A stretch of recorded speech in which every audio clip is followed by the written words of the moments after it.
Tim konsulin hanya ada dua, Raisya dan Lahia. Ceria orangnya, hebat kognitifnya, tetap juara, bahagiakan orang tua.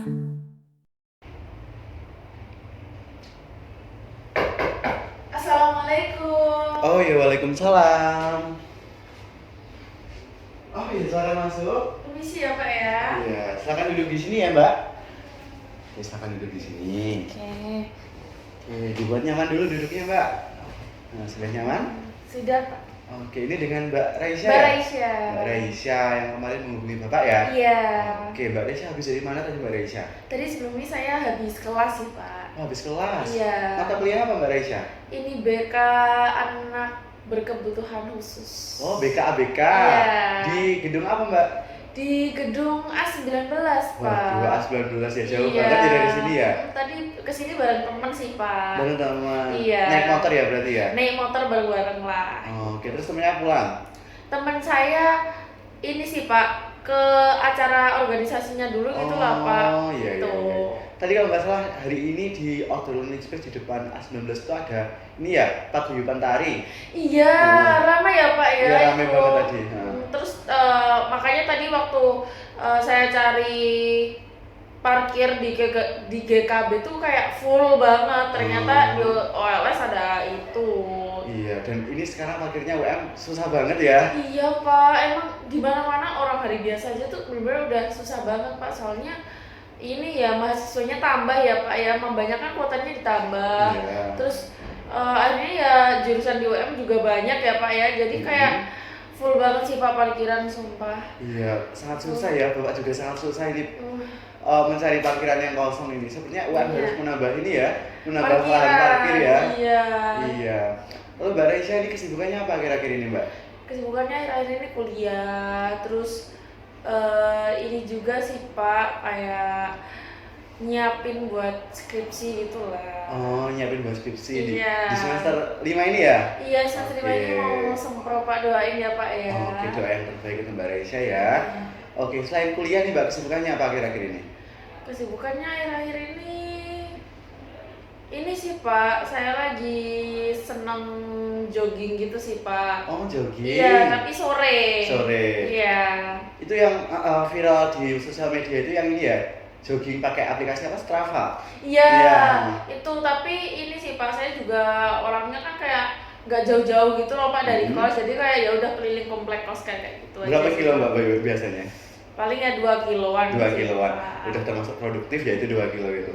Lalu Mbak Raisya ini kok nilai artnya bagus banget Mbak Raisya hari ini. Iya, ini kemarin soalnya saya ada acara Pak. Oh. Terus akhirnya kayak ngapain ya, mumpung lagi libur ya. Terus habis itu ya udahlah. Gitu. Oke, jadi nail art itu Mbak Raisya suka ya? Iya, suka kayak biar gak sepolos itulah Pak jari-jari saya gitu lah kukunya kayak gitu. Dan Mbak Raisya apakah masih ikut teater yang ada di universitas? Masih ini sih Pak, saya sebenarnya mau tampil di inaugurasi tapi ini saya masih bingung tampil apa, kayak mau milih tampil apa ya enaknya kayak gitu. Tapi udah ada gambaran sih Udah Pak. ada gambaran ya? Iya. Dan teater lagi? Teater lagi, monolog lagi. Monolog lagi. Oke, memang Mbak Raisya ini juaranya monolog gitu ya? Bisa aja Pak. Oke, Mbak Raisya, ini pertemuan dengan Bapak yang kedua? Iya yang kedua, yang pertama udah lama banget sih Aduh Pak. iya. Dan ini yang kedua ya Mbak ya. Iya. Nah, walaupun ini pertemuan dengan Bapak yang kedua, Bapak harus tetap menjelaskan ya Mbak Raisya bagaimana sesi konseling hari ini akan berjalan. Seperti itu ya Mbak ya. Seperti biasa, hari ini kita akan melaksanakan sesi konseling individual. Jadi hanya ada Bapak selaku konselor dan Mbak Raisya selaku konseling, kayak gitu ya. Di sini nanti Bapak akan membantu Mbak Raisya, membantu Mbak Raisya itu menyadarkan diri Mbak Raisya, agar Mbak Raisya sadar akan permasalahan Mbak Raisya dan Mbak Raisya bisa mengatasi dan berani menghadapi masalah yang ada dalam diri Mbak Raisya. Dan sedangkan Mbak Raisya harus terbuka dan proaktif dalam sesi konseling hari ini untuk berkomitmen atas perubahan dalam diri Mbak Raisya. Kayak gitu ya Mbak ya. Oke, lalu Mbak kita akan sepakati soal waktu. Apabila sesi konseling hari ini kita laksanakan selama kurang lebih 30 menit, gimana Mbak? Cukup sih Pak. Cukup boleh, ya? boleh. Oke, 30 menit aman ya? Aman. Aman. Kita laksanakan selama 30 menit. Lalu yang terakhir Mbak, yang penting sekali, nanti Mbak Raisya tidak perlu takut untuk menceritakan segala hal, mengungkapkan segala hal yang ada dalam pikiran, perasaan, apapun ungkapkan saja Mbak, tanpa perlu takut untuk dihakimi, tanpa perlu takut untuk itu kesebar luas, karena Bapak menjunjung tinggi kerahasiaan dari sesi konseling hari ini. Oke, Pak. Kayak gitu ya? Iya. Oke, bisa dipahami Mbak? Bisa. Oke, mungkin ada beberapa hal lagi yang perlu kita sepakati. Cukup sih, Pak. Cukup ya? Oke, kalau sudah cukup Mbak Raisya sudah siap untuk mengikuti sesi konseling? Sudah siap. Oke, jika sudah siap silakan Mbak Raisya, apa yang mau disampaikan ke Bapak? Oke, mungkin ini ya, Bapak izin untuk mencatat beberapa hal yang mungkin ini Bapak bisa catat terkait apa yang disampaikan Mbak Raisya, boleh? Boleh, boleh. Oke, silakan Mbak.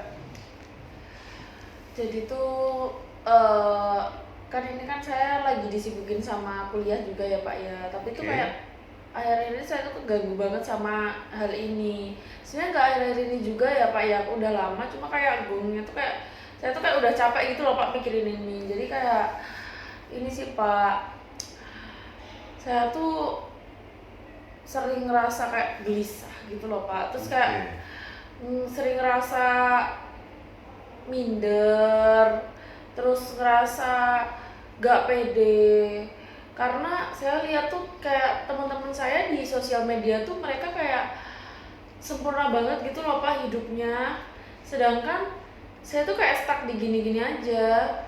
Dan mereka tuh bener-bener kayak yang di Instagram tuh mereka liburan di luar negeri, terus habis itu mereka kayak ada summer course gitu. Oke. Terus habis itu bareng keluarganya liburan, terus kayak gitu. Itu tuh kayak kehidupan mereka kayak di Instagram itu tuh bener-bener yang impian banget loh Pak. Tapi kayak sedangkan saya tuh kayak bingung mau ngabadikan apa kayak gitu Pak. Dan akhirnya saya tuh kayak merasa tertekan gitu loh Pak berada di sekitar saya kayak gitu. Terus kayak saya tuh kayak sampai mikir apa aku tuh harus sampai mengikuti kayak gini gitu loh Pak, kayak mereka yang liburan ke luar negeri kayak gitu kan, itu kan sebenarnya butuh budget yang mahal ya Pak ya.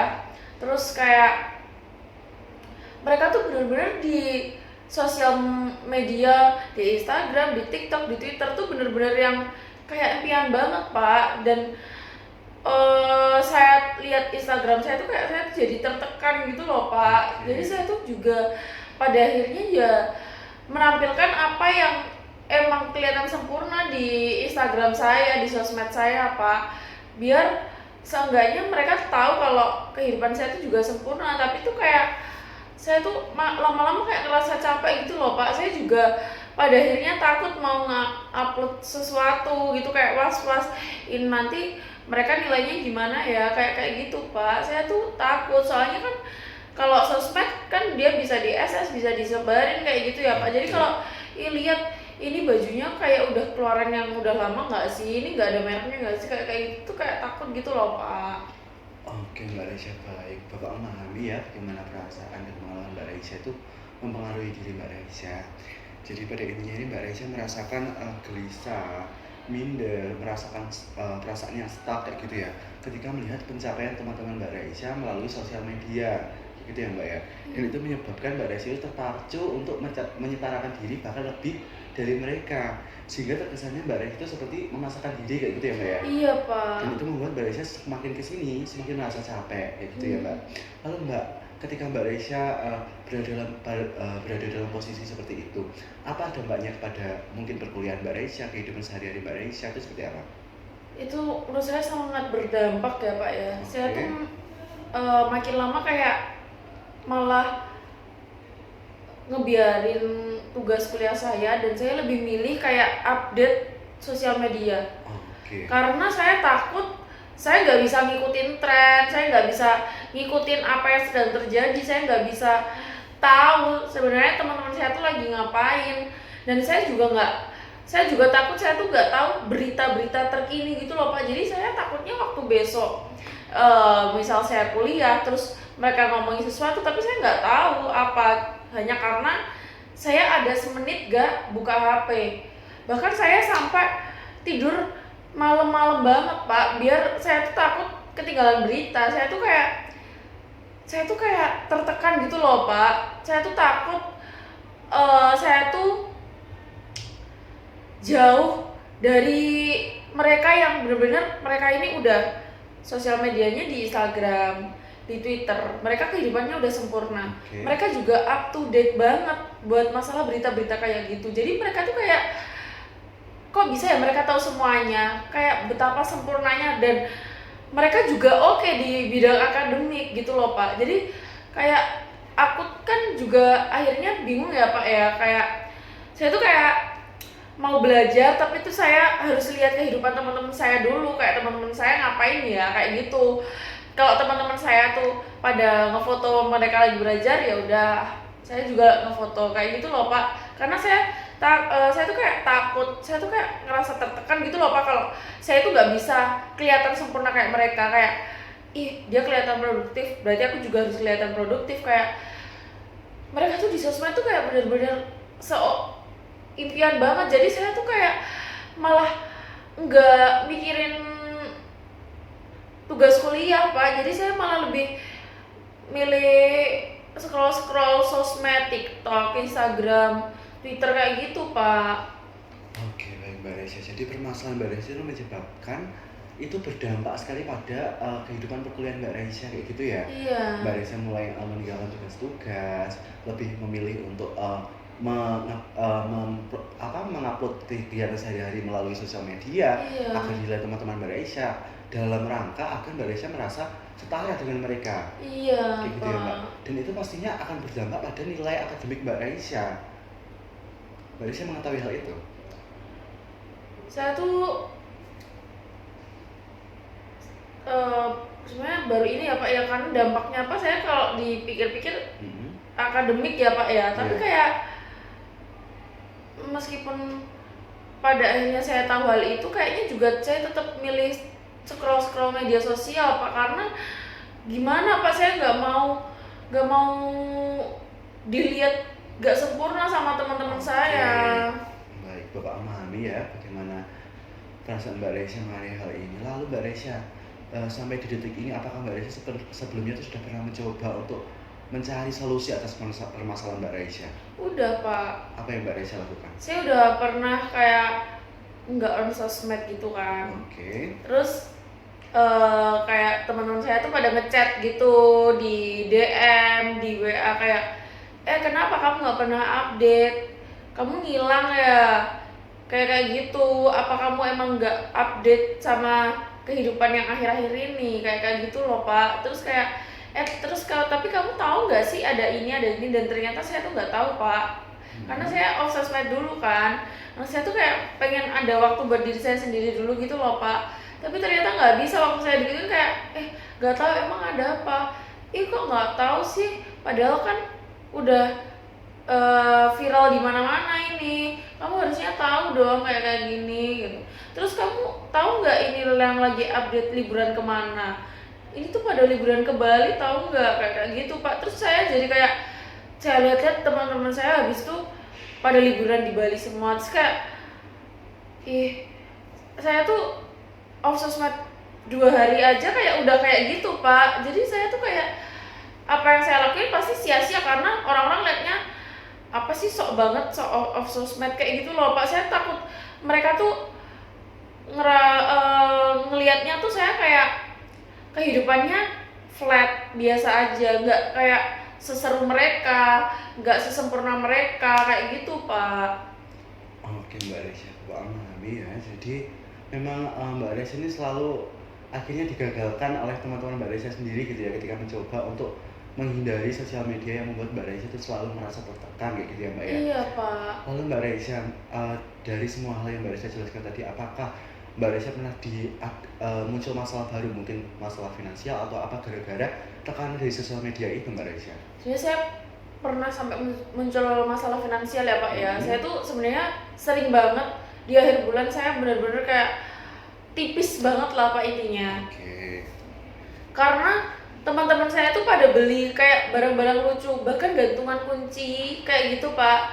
Kalau teman-teman saya beli dan saya nggak beli, nanti dikiranya, saya tuh takut dikira kayak nggak update gitu loh Pak. Terus kayak kamu nggak lucu ya kayak kita gitu loh Pak. Akhirnya saya beli, padahal itu mahal, cuma gantungan kunci itu kayak udah 200 ribuan Pak. Terus teman-teman Oke. saya pada pakai topi, saya nggak punya topi, kayak ih kamu kok nggak ada topi sih, kayak kayak gitu. Padahal harusnya kan lucu ini foto kamu pakai topi. Bahkan sampai di komen-komen IG saya gitu Pak, kayak ih coba deh pakai topi lucu kayak gitu. Akhirnya saya juga beli topi. Ya saya kalau nggak ada mereknya kan saya malu ya Pak ya sama teman-teman saya, kayak nanti dikiranya hidup saya nggak kayak mereka gitu. Mereka aja kayak wow banget kan di sosmed, masa isi sosmed saya kayak cuma foto-foto apaan kayak gitu loh Pak. Oke. Akhirnya ya saya beli, terus udah itu keluar 300, kayak ya udah padahal cuma perintilan-perintilan kecil gitu Pak, tapi kayak keluarnya tuh banyak banget, dan di akhir bulan kayak bener-bener saya tuh kayak tipis banget, dan akhirnya saya minta ke orang tua lagi. Terus orang tua kayak yang baru TF juga kan Pak, terus kayak udah habis, jadi kayak akhirnya saya dimarahin kayak gitu Pak. Oke, jadi memang selain berdampak ke hal akademik juga ke finansial ya Mbak. Iya. Lalu masalah Mbak Resya ini apakah satu-satunya sumber jadi dari permasalahan Mbak Resya adalah dari sosial media? Iya Pak, kalau menurut saya sih dari sosial media tuh paling paling ini ya Pak, berpengaruh ya Pak dalam kehidupan saya, karena saya tuh bener-bener kayak yang 24/7 saya tuh pegang HP Pak. Oke. 24/7 saya tuh pegang HP, jadi kayak saya nggak bisa Pak lepas dari sosial media. Jadi saya apapun yang ada di sosial media itu saya jadikan patokan, saya jadikan bahan pikiran, saya jadikan bahan overthinking, pokoknya semuanya tuh dari sosial media itu Pak. Oke, jadi memang waktu yang Mbak Resya habiskan dengan melihat sosial media itu menyebabkan tekanan dalam diri Mbak Resya itu semakin ada gitu ya dari sosial media yang Mbak Resya lihat, mungkin dari feed Instagramnya teman-teman Mbak Resya, konten TikToknya teman-teman Mbak Resya dan lain sebagainya, kayak gitu ya Mbak. Iya Pak. Dan itu berakhir Mbak Resya membandingkan diri Mbak Resya dengan mereka, pencapaian mereka, dan membuat Mbak Resya itu terkesan memaksakan diri untuk setara bahkan lebih dengan mereka. Benar Mbak? Bener Pak. Dan itu apakah pernah sampai di batas Mbak Resya itu seperti sangat memaksakan sampai di luar kemampuannya Mbak Resya? Pernah Pak. Jadi teman-teman saya tuh katanya kayak, padahal kan kayak tren gitu kan Pak, couple baju satu circle gitu di sosmed, di TikTok kayak gitu. Nah akhirnya teman-teman saya juga ngajak lah Pak buat ngechat lah kita di grup, ayo kita samaan baju yuk. Ternyata itu udah akhir bulan dan udah tipis banget. Saya mau nolak juga dikiranya hidup saya balik lagi ya Pak ya, nggak kayak mereka kayak gitulah Pak. Akhirnya saya minta lah ke orang tua saya, dan ternyata orang tua saya tuh kayak emang juga lagi tipis banget saat itu. Akhirnya saya tuh kayak sampai diem-diem tuh saya ambil tabungan gitu loh Pak. Ambil dari tabungan saya gara-gara biar bisa koplan baju berlima itu. Oke, jadi memang banyak hal yang Mbak Resya paksakan bahkan di luar kemampuan Mbak Resya ya, untuk bisa mengikuti standar yang ada di sosial media gitu ya Mbak Resya ya. Iya Pak. Oke Mbak Resya, Bapak memahami dengan baik apa yang terjadi dalam diri Mbak Resya. Bapak yakin ini semua pasti sangat berat dalam diri Mbak Resya, dan Bapak yakin juga Mbak Resya bisa mengatasi ini dengan baik ya Mbak Resya. Oke, di sini nanti Bapak punya suatu teknik Mbak Resya. Kita mungkin akan sedikit bermain ya di sini. Jadi nanti kita akan bermain yang namanya adalah kursi kosong, begitu ya Mbak. Kursi kosong di mana nanti, bentar. Oke, ini nanti ini ada dua kursi ya Mbak. Anggap saja ini ada dua kursi. Ini adalah kursi A, yang ini, dan ini adalah kursi B. Nah, permainan kursi kosong ini nanti Mbak Resya silahkan untuk memerankan diri Mbak Resya dalam dua sisi yang berbeda, kayak gitu ya. Kursi A, Mbak Resya silahkan untuk memerankan diri Mbak Resya yang menuntut, yang mengharuskan, yang agresif, yang aktif dalam diri Mbak Resya, yang menuntut dalam diri Mbak Resya. Perankan di kursi yang A. Lalu yang di kursi yang B, Mbak Resya perankan diri Mbak Resya itu yang pasif, lemah, tak berdaya, kayak gitu. Jadi Mbak Resya memerankan diri Mbak Resya yang seperti itu di kursi yang B. Nah, nanti silakan berpindah tempat sesuai sisi yang Mbak Resya perankan. silakan berdialog dengan diri Mbak Raisya sendiri tentang permasalahan Mbak Raisya. Kayak gitu ya Mbak. Oke, bisa ada yang perlu ditanyakan? Mau ini konfirmasi aja, yang A tuh yang menuntut dan yang B tuh yang sisi saya yang lemah ya Pak ya? Oke, begitu Mbak Raisya. Oke. Bisa dipahami? Bisa. Oke, mungkin nanti Bapak sambil mencatat ya, sambil Mbak Raisya melakukan teknik kursi kosong ini. Oke, mungkin bisa dimulai atau belum? Bisa. Sudah bisa dimulai ya? Oke, silahkan langsung dimulai saja Mbak Raisya.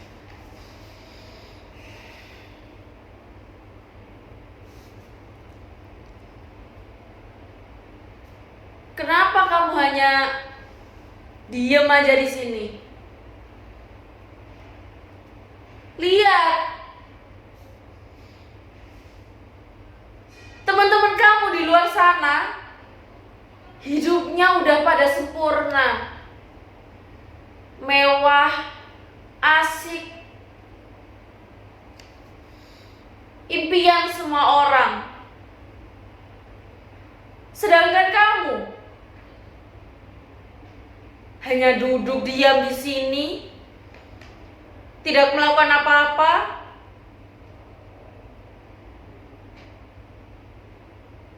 Lihat teman-teman itu, hidupnya sudah pada sempurna. Kamu kok masih aja duduk di sini diam aja?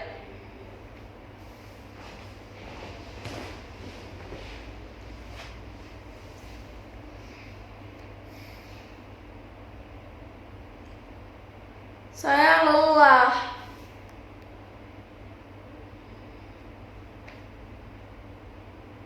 Saya merasa saya hanya berpura-pura. Saya juga lelah menunjukkan sisi sempurna saya. Saya juga memiliki kelemahan. Tapi kenapa yang harus saya tunjukkan hanyalah kesempurnaan itu saja? Saya seperti berpura-pura. Saya seperti memakai topeng. Ini bukan diri saya.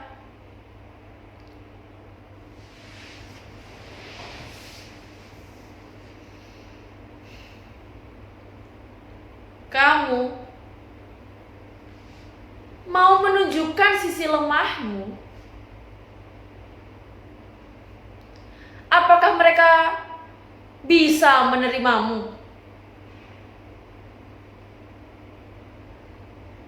Bagaimana kalau kamu diabaikan, dikucilkan dengan kehidupan mereka yang sempurna, dan kamu mau memperlihatkan sisi lemahmu? Di dunia ini tidak ada yang menunjukkan sisi lemahnya. Di dunia ini hanya tentang kesempurnaan. Jika kamu tidak sempurna, kamu tidak akan diterima.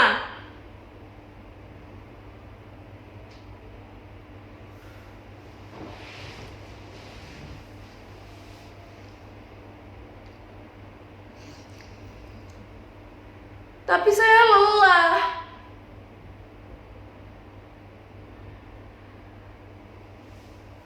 Ini bukan diri saya. Mengapa saya harus terus melakukan hal yang membuat saya lelah?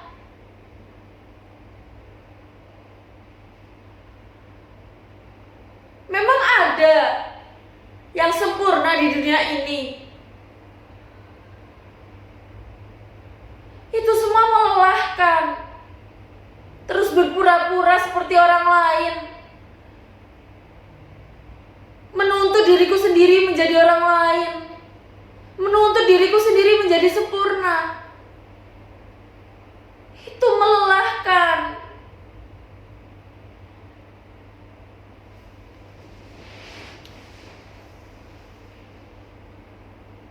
Itu semua hanyalah alasan. Lantas bagaimana jika kamu tidak diterima di masyarakat, di sekitarmu, di lingkunganmu? Mereka semua melihatmu, melihat sisi lemahmu, sedangkan di sekitarmu memperlihatkan tentang kesempurnaan. Bagaimana jika kamu tidak diterima? Apa kamu sudah berpikir sampai sejauh itu? Bagaimana jika tidak ada yang berada di sisimu? Karena apa? Karena kamu menunjukkan sisi lemahmu itu.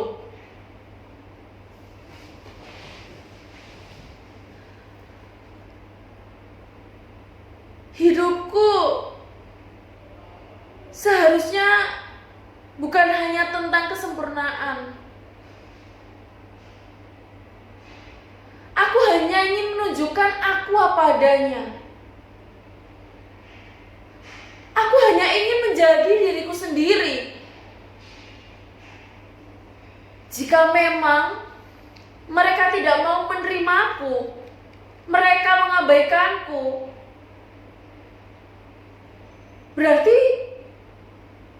memang bukan mereka yang seharusnya ada di sisiku. Berarti memang bukan mereka yang seharusnya ada di sekitarku. Berarti memang bukan mereka.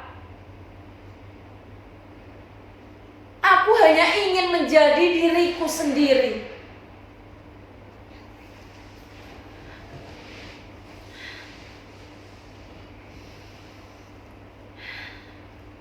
Sudah, Pak. Sudah ya Mbak Raisya? Oke, Bapak sangat mengapresiasi Mbak Raisya dapat melakukan teknik ini dengan sangat baik Mbak Raisya. Gimana perasaannya Mbak Raisya? Cukup lega ya Pak ya. Terus kayak saya ternyata nggak expect gitu loh Pak, ada sisi yang bertentangan dalam diri saya, kayak ada yang menuntut dan ada yang lemah. Terus juga kayak saya tuh akhirnya menyadari perasaan saya sendiri gitu. Terus juga ini sih Pak, kayak baru ini saya tuh menyuarakan isi hati saya yang sebelumnya tuh sebenarnya hanya kayak bertentangan di dalam hati saya yang hanya saya batin saja. Dan hari ini saya luapkan, ternyata terasa lebih lega gitu Pak. Lega ya Mbak Raisya ini ya. Oke, di sini tadi Bapak melihat banyak sekali yang Mbak Raisya ungkapkan ya dalam teknik kursi kosong tadi. Di sisi Mbak Raisya yang menuntut itu banyak sekali menuntut kesempurnaan dalam diri Mbak Raisya. Banyak sekali memaksakan untuk mengikuti standar orang-orang yang ada dalam lingkungan Mbak Raisya, lingkungan sosial media, lingkungan perkuliahan Mbak Raisya. Lalu juga bahkan mengancam kalau misalkan Mbak Raisya tidak mengikuti standar mereka, Mbak Raisya tidak akan diterima di lingkungan mereka kayak gitu. Lalu di sisi underdog Mbak Raisya itu atau sisi yang pasif, sisi yang lemah tak berdaya itu mengatakan bahwa Mbak Raisya itu lelah sebenarnya. Mbak Raisya itu lelah berpura-pura, lelah karena ini merasa itu bukan diri Mbak Raisya yang sebenarnya kayak gitu ya. Lelah hanya selalu menunjukkan kesempurnaan, kelebihan-kelebihan dan sampai mengabaikan kelemahan-kelemahan dan dimana Mbak Raisya sadar kalau Mbak Raisya sebenarnya punya kelemahan juga kayak gitu ya Mbak ya. Dan sampai di Mbak Raisya itu mengatakan kalau Mbak Raisya merasa memakai topeng karena selalu berpura-pura kayak gitu ya Mbak. Dan di akhir Mbak Raisya menutupnya dengan Mbak Raisya ingin menjadi dirinya sendiri, dan kalau misalkan mereka tidak menerimaku hanya karena tidak bisa mengikuti standar mereka, berarti mereka bukan orangnya kayak gitu. Oke. Apa yang Mbak Raisya rasakan? Apa yang Mbak Raisya berubah dalam diri Mbak Raisya? Apa yang Mbak Raisya sadari setelah teknik kursi kosongan ini? Ternyata dari teknik ini ya Pak, padahal tadi hanya berapa menit tapi saya kayak langsung pikiran saya itu terbuka gitu Pak. Yang sebelumnya tuh kayak enggak, kamu tuh harus kayak mereka, harus sempurna kayak mereka kayak gitu.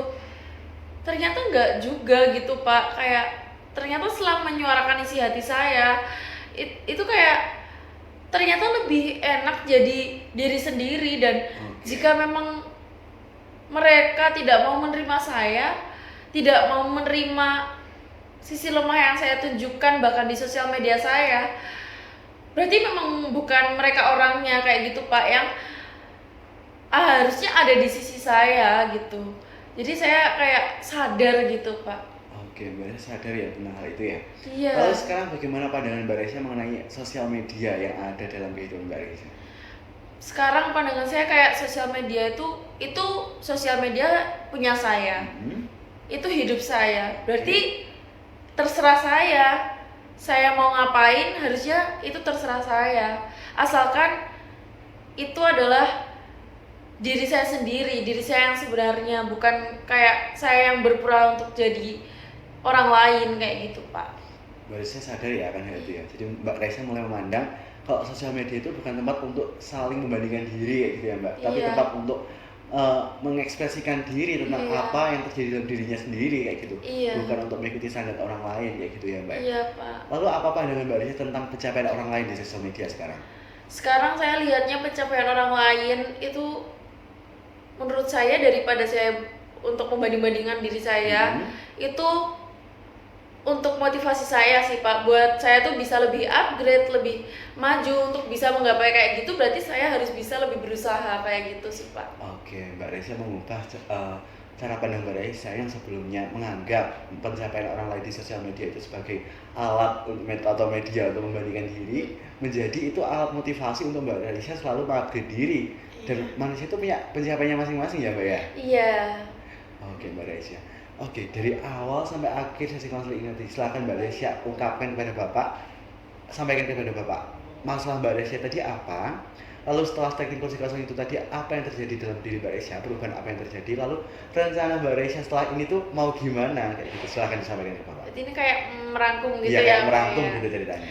Jadi saya tuh masalahnya tadi, saya tuh kayak tertekan gitu Pak Oke. dengan kehidupan teman-teman saya, orang di sekitar saya di media sosial. Oke. Jadi saya kayak berusaha untuk membandingkan diri saya dengan mereka, menuntut diri saya untuk jadi mereka, untuk setara dengan mereka, dengan menunjukkan kesempurnaan di sosmed saya kayak Oke. gitu. Terus akhirnya saya pakai teknik Kursi kursi kosong. kosong. Nah, itu saya ternyata sadar bahwa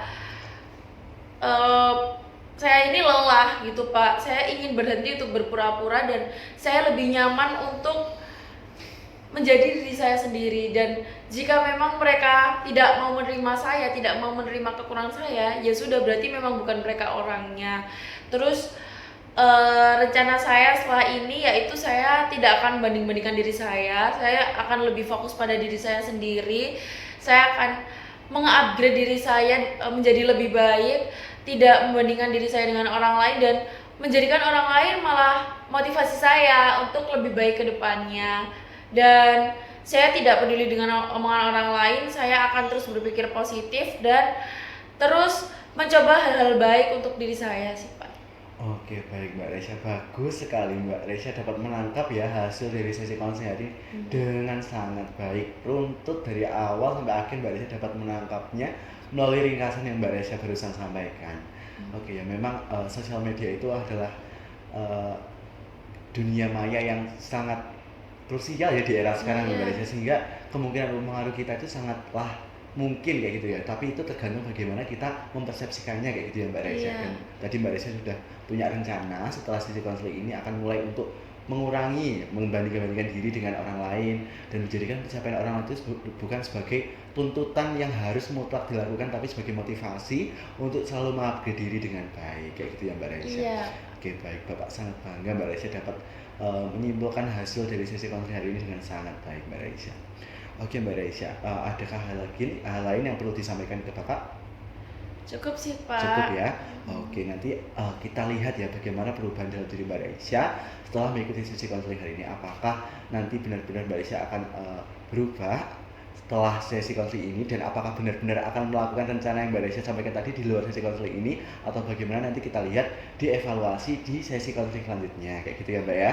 Oke, semoga saja Mbak Resya benar-benar berubah dan melakukan yang Mbak Resya sampaikan tadi ke Bapak. Nah, untuk melihat bagaimana perkembangan Mbak Resya, nanti kita bisa jadwalkan ya mungkin untuk sesi konseling selanjutnya di waktu dan jam yang akan kita diskusikan lagi kayak gitu ya. Mungkin nanti bisa via WhatsApp kayak gitu ya Mbak ya.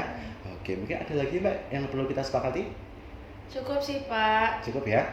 Oke, semoga dalam sesi konseling ini benar-benar dapat membawa perubahan baik dalam diri Mbak Resya ya. Ya, terima kasih ya Pak ya. Saya sangat merasa lega banget hari Oke. ini. Terima kasih ya Pak ya. Oke, terima kasih kembali Mbak Resya. Bapak juga sangat berterima kasih.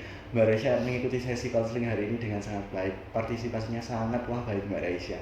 Oke, Bapak juga minta maaf apabila dalam sesi konseling hari ini Bapak ada perkataan atau mungkin perbuatan yang kurang berkenan ya dalam hati Mbak Resya. Bapak minta maaf. Mungkin itu saja hari ini ya, karena sudah sesuai yang kita sepakati tadi, sudah lebih dari 30 menit. Kita bisa akhiri ya. Oke, terima kasih. Mungkin Mbak Resya bisa beraktivitas kembali. Oke. Terima kasih ya Pak ya. Oke, terima kasih. Mari Pak. Oh ya, mungkin saya antar ke depan ya. Iya.